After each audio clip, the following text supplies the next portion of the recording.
नमस्कार दोस्तों, आप सभी का स्वागत है हमारे अनमोल जीवन चैनल पे। तो चलिए शुरू करते हैं एक राजा की कहानी। काफी समय पहले की बात है। प्रतापगढ़ नाम का एक राज्य था।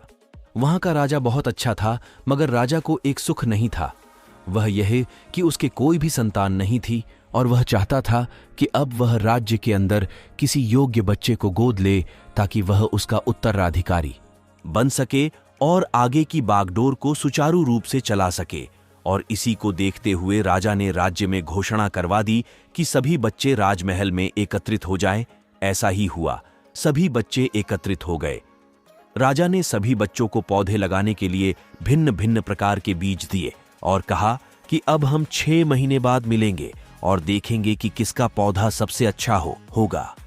महीना बीत जाने के बाद भी एक बच्चा ऐसा था जिसके गमले में वह बीज अभी तक नहीं फूटा था, लेकिन वह रोज उसकी देखभाल करता था और रोज पौधे को पानी देता था।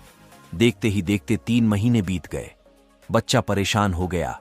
तभी उसकी मां ने कहा कि बेटा, धैर्य रखो, कुछ बीजों को फलने में ज्यादा वक्त लगता है। और वह पौधे को सींचता रहा।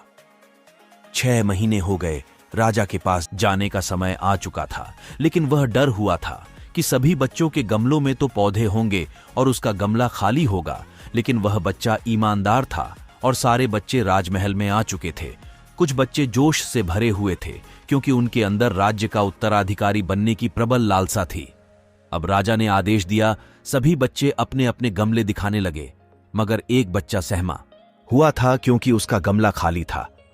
तभी राजा की नजर उस गमले पर गई। उसने पूछा, तुम्हारा गमला तो खाली है? तो उसने कहा, लेकिन मैंने इस गमले की 6 महीने तक देखभाल की है।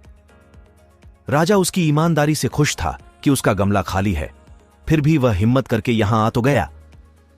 सभी बच्चों के गमले देखने के बाद राजा ने उस बच्चे को सभी के सामने बुलाया। बच्चा सहम गया और राजा ने वह गमला सभी को दिखाया।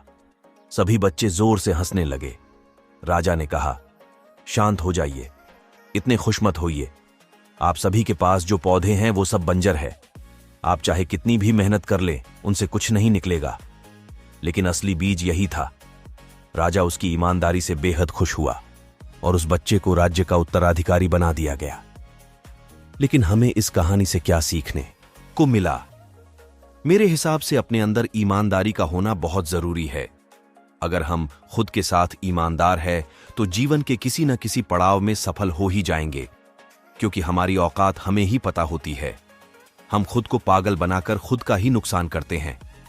ऐसे ही वीडियो देखने के लिए हमारे चैनल को सब्सक्राइब करें, बेल आइकन को जरूर दबाएं कि नोटिफिकेशन सबसे पहले